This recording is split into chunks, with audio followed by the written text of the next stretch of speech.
Hello, ladies and gentlemen. Welcome to the Game Hub. I'm your host, GamerK, and it is once again time for another Villainous guide. And this time we're going back to the Marvel-verse, well, the multiverse, but Marvel, in order to go through the King of Mischief, and I would say everyone's favorite god, other than Chris Hemsworth, Loki.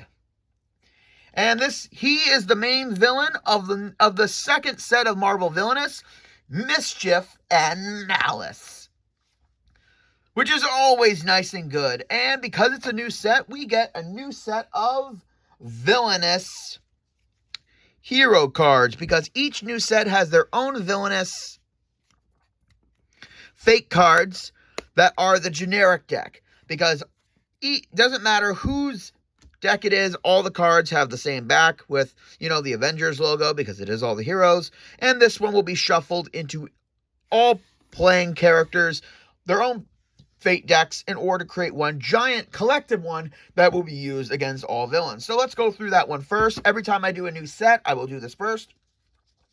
Now this one is mostly a hero heavy with 4 new events. And as you know, for Villainous, with events, these are tasks that hinder at all the characters' progress trying to do their play the game. So all the villains must work together in order to get rid of these events, and they all get benefits. So first we have Under Surveillance, which is a good image of the Avengers and S.H.I.E.L.D. I believe this is basically having the villains under surveillance, as it says. And its power is 10. So in order to destroy an event, the villains must work together and send their allies to this location. And they have to have an accumulative power over the number here. And then the event is done. And then every single villain who contributed will get a benefit. So under surveillance, all players must play with their hands fully revealed to every single player. Now, this doesn't really help you much because you need to plan ahead. Reward: place all the cards from the hand back into your villain deck, shuffle, and draw 5 new cards. So that's that. And then we get... Okay, I don't know if this is a S.H.I.E.L.D. agent or if this is Tony Stark, but we have incoming in this. I'm sorry, this event just... Look at this! Look at this shit! There's the helicarrier, there's the jets, and I think that's Tony riding in a sports car that's been upgraded to fly. Oh my god. And its power is 8. All heroes currently in play receive a +1 strength token. Any hero that is played gets a +1 strength. Reward: all heroes in play receive -2 strength. So, basic increase of the hero. Knock, knock. Knock, knock. You're supposed to say, who's there? Okay, that's not even a Marvel joke, so why are we doing it? Although it is pretty funny to me. And this one has a power of 4 with a star on it, which is very weird. No fate act, and this is a really cool image of the S.H.I.E.L.D. agents breaking down a door. Okay. No fate actions can be played. Now, I double-checked this. And this only affects the basic fate cards. So, like, the cards from the generic deck. But the villain cards, the fate cards of the specific villains are still active. So, basically, like Ultron, Thanos, Loki's main fate deck, like the cards that affect them, they are still active and can be played. It's only the generic ones. And when played, add +1 for every S.H.I.E.L.D. hero in play. Now, in the generic deck, a lot of the cards do have S.H.I.E.L.D. on them, which specifies them. So, yeah, if there's a lot of the S.H.I.E.L.D. heroes out there, get them out quick, because this card is like a ticking time bomb. Like, the more there are, and the more players there are there, this also benefits from that, too. Remove 1 S.H.I.E.L.D. hero from your domain. So, anyone who contributed, you get to get rid of 1 S.H.I.E.L.D. agent. And now we have Infiltrated, and there's an image of the shield heroes. Attacking the aims guys, actually. And that's a strength of 8. All allies currently in play receive a negative strength token. Any ally played receives -1 strength token. All allies in play gain +2 strength. So this one is really going to be a pain in the butt. Let me just check something out here. I just want to make... Okay, so I'm just double checking this. For global events, which are the generic ones that affect everyone, only one can be activated.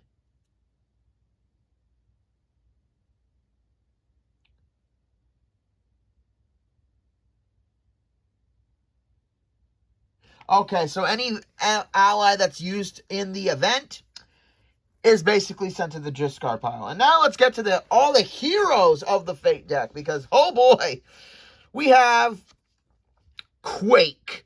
And that is a very amazing image. Again, like I keep saying, my knowledge on Marvel is only what I know from the movies and the Spider-Man cartoons. So basically, 1994, Spectacular, the one with Neil Patrick Harris. And yeah, those are my only Spider-Man knowledge. And also the video games. When Quake Shield is played or relocated, any ally with less than 3 strength in that location is returned to the hand. So basically, she's a bouncer. And then we get, and I know a lot of my friends, if any of my friends watch this, you're going to love her, Peggy Carter Shield. There's a really cool image of Peg being a secret agent, being badass and everything. Cap, you picked a good one. When Peggy Carter Shield is played, reveal cards in the Fate deck until you find a hero with Shield or Avenger in their name, and play them to her location. And then we get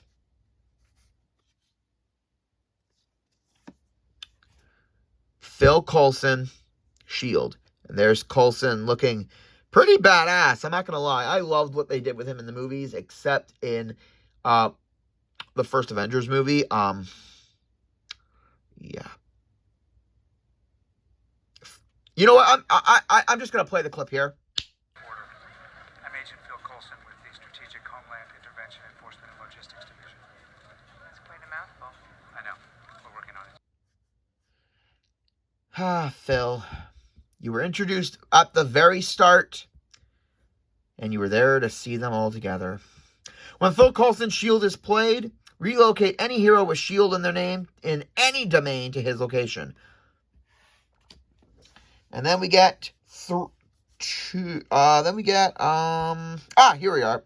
We have Agent 13 Shield, who kind of just looks like White Canary, Sarah Lance. I'm just going to say that. DC, do not do a game like this. It won't work, please. When Agent 13 Shield is played is in your domain, you cannot use relocate. Okay, so this one makes sure you can't move your allies. Huh. Kind of like a long-term girlfriend. I kid.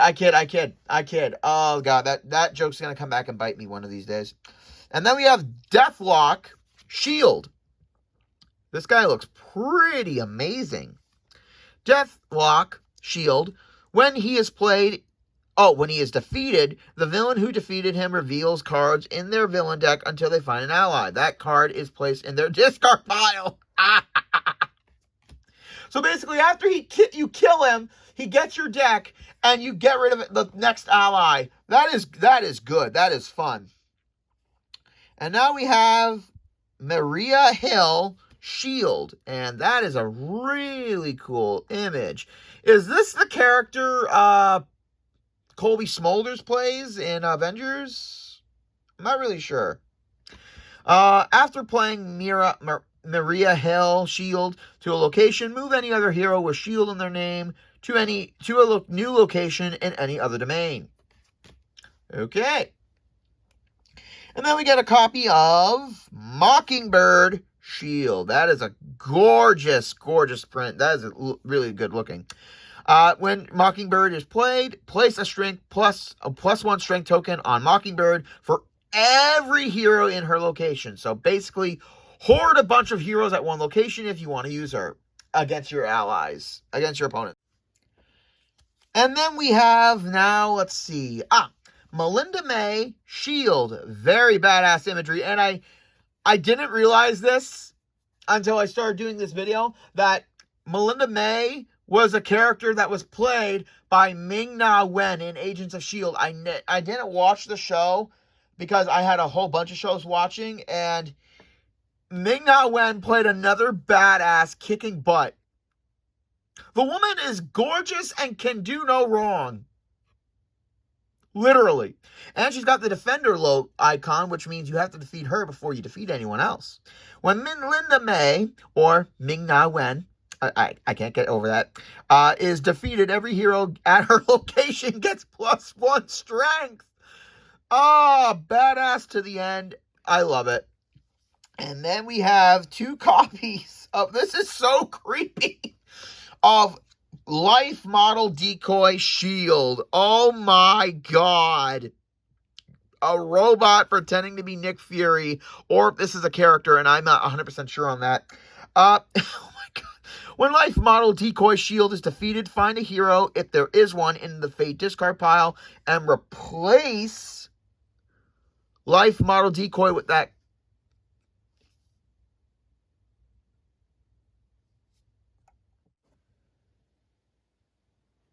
When Life Model Decoy Shield is defeated, find a hero, if there is one, the Fate discard pile, and replace it. So basically, the player that defeats Life Model Decoy gets to choose the hero and place it in the exact same location where Life Model was. So basically, it's replacing. Don't know why you would want to do that unless you need a certain hero, I guess. And the final one is the man, the myth,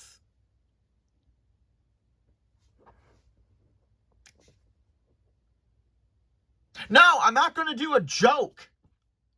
Yes, I know that there's a, you know what? Screw it. Nick Fury shield, and he's wearing... Where is my super suit?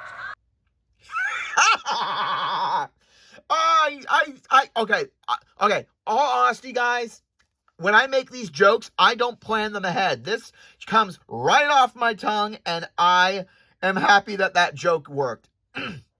Hopefully. I just watched Nostalgia Critic's Incredibles review, and he even did a joke like that for the super suit scene, and I hope this meets his approval.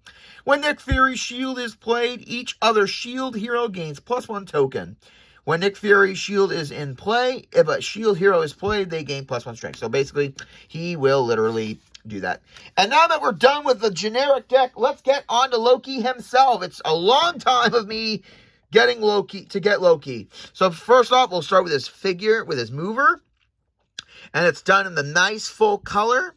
And like I keep saying, I love that Marvel, the Disney ones are the translucent color, and the Marvel ones are in the solid color plastic, which I love. They could have just, again, used the head token on a plastic mover, but I love that Ravensburg,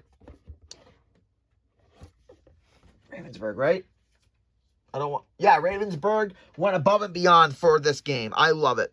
And there we have Loki's cloak. We got his helmet design with the horns, which is very nice. And on the back, we even have his scepter, which I do love that they incorporated it. And like I said, this is a unique way of making the character known with everything, not just the helmet and the cloak, but having the scepter in such a unique designed way. And I love it. So here is Loki's board. Very, very amazing artwork of Loki there. And fire and chaos are coming. And I am the Lord of Chaos. And now we open Loki's realm in order to reveal, gain, and spend 10 mischief is his objective. And we have Odin's throne, which is a very, very gorgeous imagery of the throne there. Very nice. We got the Bifrost, which is the rainbow bridge that connects the doorway to the other realms to Valhalla. We got Jotunheim, which is the the land of the frost giants and the cold, cold, cold area. And we also have the Sanctum Sanctorum for some reason. I don't know why. I just hope this isn't... Okay, it's okay. It's still okay. So Loki's big objective is to obtain, throughout the game, to obtain these mischief tokens. And when he obtains them, they are on the green side, and they got like a really cool rune on it. And then when he spends them, they turn to black. And once you spend 10 mischief, you win the game. Now, gaining mischief and spending it requires your specialty cards.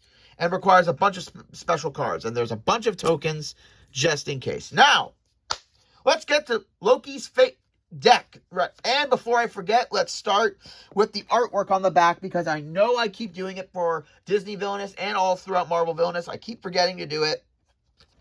There we go. We got the 2 runes. Oh, the mischief runes. That's what they are. The mischief runes right there. Loki's new helmet. Horn thing. I don't really know what the middle one is. His old helmet as a Viking, I think. His scepter and the throne of Valhalla with Loki. And I do this for every single card for those fans out there who want a sick tattoo design to represent your favorite villain. Screenshot that. Bring it to your artist. And it's done the nice dark, dark, dark green, which I love. It's perfect for Loki.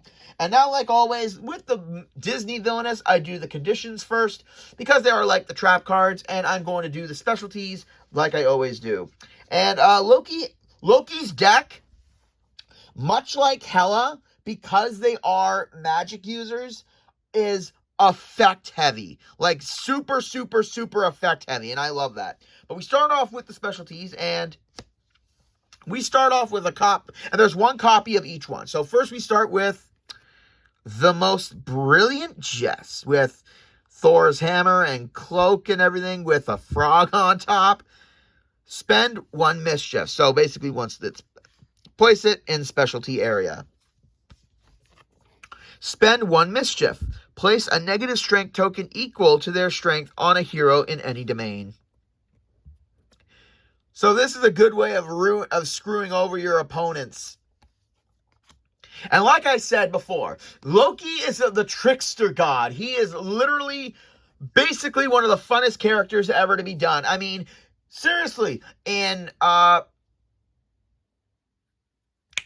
Assassin's Creed Valhalla, not so much in the God of War game, because he's not really mischief yet. In Yu-Gi-Oh! In anything, Loki is always the best. I love the tricksters. And then we have 1 copy of Who's the Tricky One? And this really cool image of Loki and his after image versions of himself. But activate. Pay power equal to the number of multiverse cards in play. Then gain that much mischief. I'll get to the multiverse cards in a minute. In a little bit. Okay, so basically as a short thing, multiverse cards are different versions, incarnations of Loki that he sends out to other players' realms. They are put on the ally side. They help the characters, the other players, while at the same time giving Loki benefits whenever they're used. And then we have 1 copy of the 10 Realms, which is the very, very beautiful rendition of Yggdrasil and the 9 realms located on each part of the tree, which is really cool. At the start of your turn, you may spend 3 mischief. Move Loki to the same location as a multiverse character. You may use that location's actions. Remain there until your next turn. Other villains may not move to your current location.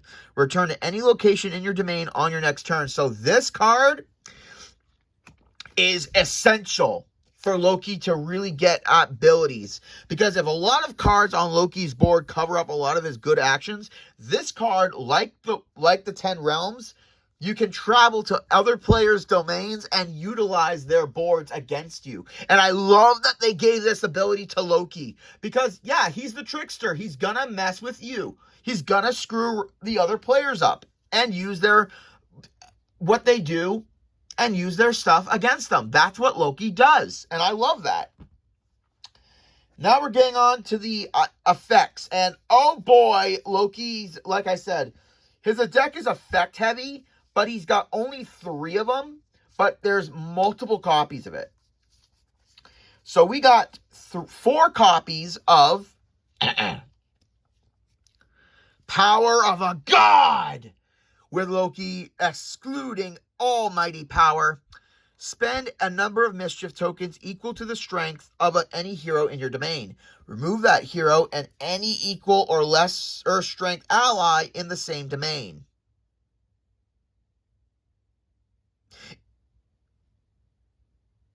So this is a way of you... Wait. Oh yeah, to get rid of a hero. On any domain. So this...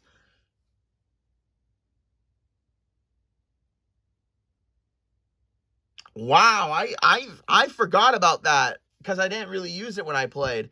So this lets you get rid of a hero in another domain and any ally that's there too. So this also somewhat helps your opponents, and it also helps you flawlessly. That's the best thing about Loki's deck. It seems like he's helping you, but he's really just helping himself. And then we get 4 copies of Just Trust Me. And this really cool image of Loki just, isn't that a trustworthy face? Pay 2 power to gain 1 mischief, or you can spend 1 mischief to gain 2 power. So this is a really, really cool, really fun card in order to bolster your mischief or to gain extra power. And then we get 4 copies of Games Within Games. And I like this image of Loki on the throne, playing somewhat chess with what looks like some of the other Nordic gods and everything. Like he's playing games with them. And I do love that because that's what Loki does. Spend 2 mischief. You may relocate any multiverse character to either a new domain, to a new location in the same domain, or remove it from play to your discard pile. So basically he's moving around his minions across the board, which I do love that. I love it. Loki's item cards are very minimum. There's only 2. For example, 1 copy of the Scepter of Asgard. A really cool image of the scepter. It's glow. Attach Scepter of Asgard to an ally. This ally gains +2 strength. Pretty generic. I was thinking like it would do something with the multiverse characters. And then we get probably one of the most expensive cards in Marvel Villainous, from what I remember. We have 1 copy of the Destroyer, those giant metallic titans that were sent in the first movie. Badass. I mean, look at that thing. Look at it. You may relocate the Destroyer to any player's domain as a hero.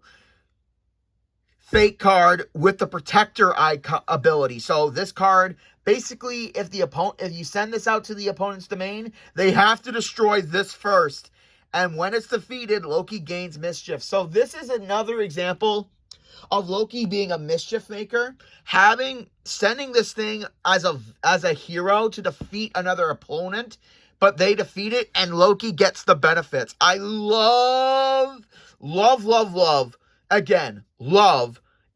everything about Loki's deck. It is so based on screwing up and helping your opponents, while at the same time you get all the benefits. And I love it. I can't love this Loki deck enough. And then we got 4 copies, and we're going on to the allies now, and we got 4 copies of the Frost Giants of Jotunheim, and I love the image of a whole bunch of them, the horde of them. When performing a vanquish action, Frost Giants can be used to defeat a character at their location or to an adjacent. So basically, it's that generic adjacent defeater. So if they're at Jotunheim, they can be used to defeat characters at Bifrost and the Sanctorium. And obviously, Loki's going to get his kind to assist. And then we get 1 copy of Verity Wells, and another cute redhead with glasses in the Marvel Universe. And there's a really creepy image of her mind being melded. Okay, seriously, in the comments, if anyone watches this, Verity Wells, can someone explain to me who she is? Again, my Marvel knowledge isn't that good. Isn't that super great? While Verity Wells is in play, Loki's hand size becomes 5. However, all cards drawn from the villain deck are now shown to each player before they are put into the hand. So basically, yeah, great that you get more cards, but you have to show them. And then we get one copy of Lorelei.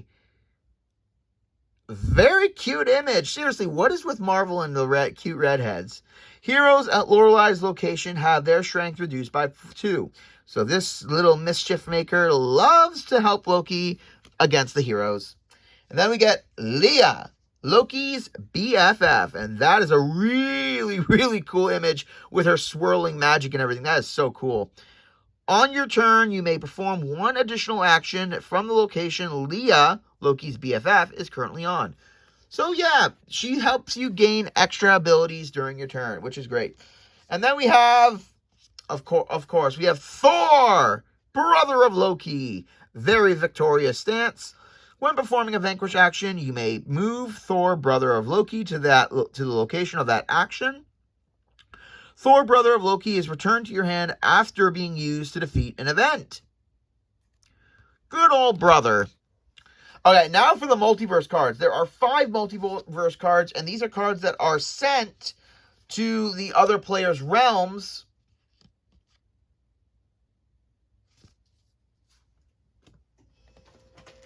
I want to double check that before I give people false information. I mean, obviously people will read the rules for themselves, but I just want to make double sure.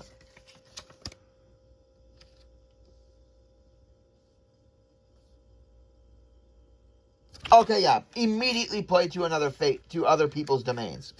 On the villain side of the board. So these guys will give your opponent some extra benefits, but they will also give you benefits. So yeah, Loki giving people help, but also taking the benefits, like I always say. And first, we got one copy of Kid Loki, which is a really cool image of this little brat in a magic circle. If the villain whose domain Kid Loki is played to moves to Kid Loki's location, they gain 4 power, but Loki gets 1 power and 2 mischief. So yeah, he'll help you gain more power, but he is going to steal some for his master, which is really, really cool. I like the concept of the kid being the thief. And then we get Viking Loki, which is freakishly buff. Holy shit. If the villain whose domain King Viking Loki is played to moves to Viking Loki's location, all allies they control gain +1 strength. One of Loki's allies gains +1 strength. Loki gains 2 mischief. So the multiverse characters are the main way that Loki will dominantly obtain mischief throughout the game. And then we have King Loki, which is kind of creepy looking. Kind of looking like Rumpelstiltskin a little bit, but it's so cool, though, with the long hair. While King Loki is in a villain's domain, allies removed due to a vanquish action are returned to the villain's hand. Loki gains 1 mischief per ally used in the vanquish action. So yeah, if you want to use multiple characters to defeat heroes, and you want them back to your hand, it's going to cost you a whole bunch of mischief, which is great. And then we have Sorcerer Supreme Loki, which he has the freaking red cloak of Doctor Strange, and he's in the multiverse area, which is really cool. I like this. When taking a fate action, the villain whose domain Sorcerer Supreme Loki is played draws 3 fate cards and plays 1 and discards the rest. Loki gains 1 mischief each time that villain takes a fate action. So again, the multiverse guys, no matter, they have every contingency. They have every possible scenario that could be done. You move to his realm. This guy move to his location. He gives your guys extra strength, but he gives mischief.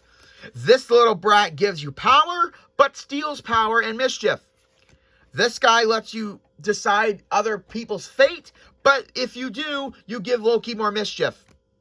This guy makes you keep your allies, but Loki gets more mischief. And we got the last one, which a friend of mine cosplays her a good bit, I think. Lady Loki. Hello. She'll come over to your house and make a little mischief. Oh, God, I can't believe I went that stupid joke. God damn it. When the villain moves... Oh, when the villain whose domain Lady Loki is played fills their hand, so basically at the end of turn, they may take cards from their discard pile and or the villain deck. Loki gains a mischief for every card taken... For each card taken from the discard. So if you want to reuse your cards before, it's going to cost you. That is really, really cool. I'm not going to lie. And now we get to Loki's Fate deck. And these are basically the cards that will affect Loki the first. Well, they only affect Loki because these cards are direct. I mean, they can be directed at anyone, but these are the cards that really hurt Loki's chances. For example, we have his only main event, Ragnarok. And as you can see, there is Loki's symbol in the corner there. And that amazing image of all the gods fighting the monsters and Loki and Thor going at battle. Loki cannot spend mischief. Clear and simple, and it's at a power of 10. Reward, remove a total number of heroes and allies equal to the number of spent mischief you have.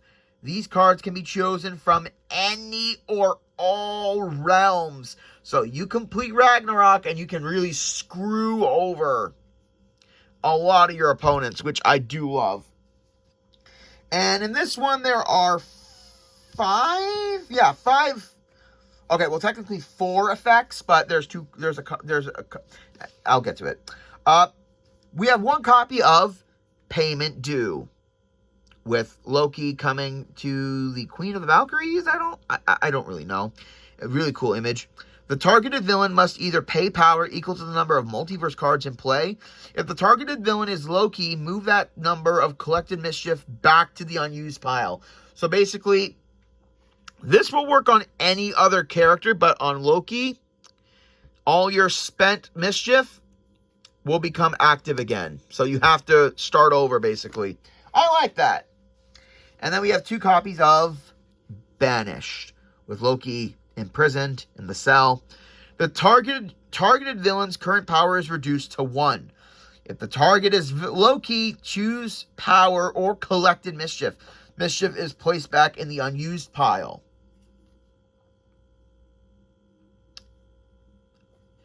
So yeah, collected mischief is the one that isn't spent yet. And then we got 1 copy of I Did What? When? And there, it's a cool image of all the multiverse characters. There's Kid, there's King, there's Viking, Regular, Lady, and Sorcerer Supreme. Target a villain with a multiverse character in their domain. Remove that multiverse character from the game to the game box. That multiverse character is no longer part of the current game. Oh my God! Wow, this card's supposed to target Loki, but it targets anyone with the multiverse. Wow. And it's put back to the game box. So Banished, you can't use them again. Holy hell. That is right there. That is the most powerful one that will most likely destroy Loki's strategy. And we get 1 copy of Not Dead, Just Resting, with that really cool image of Loki with Thor's hammer on top of him, preventing him from moving. The targeted villain discards their hand and draws a villain card. Clean and simple. I like it. This one is by far the one that's really the best one of the Fate deck.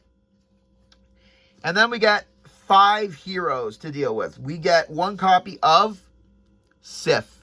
Really, really badass battle pose.